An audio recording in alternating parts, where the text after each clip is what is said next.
In this tutorial, we're going to look at hard disk initialization. Start by right-clicking the Start button and go to Disk Management.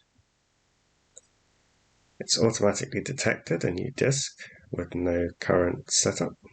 Choose the GPT setting. Use this for any drive larger than 2 terabytes. Go to New Simple Volume. Next. Choose a different drive letter if desired. I'm going to go for O. And next. Formatting file system. You can choose exFAT if you're using it on a Mac, otherwise NTFS. I'm just going to give a custom name to the drive, Omega. And in most cases, quick format is sufficient. Go to Finish.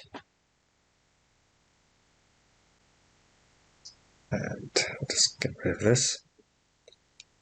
And as you can see, the disk is now ready to be used.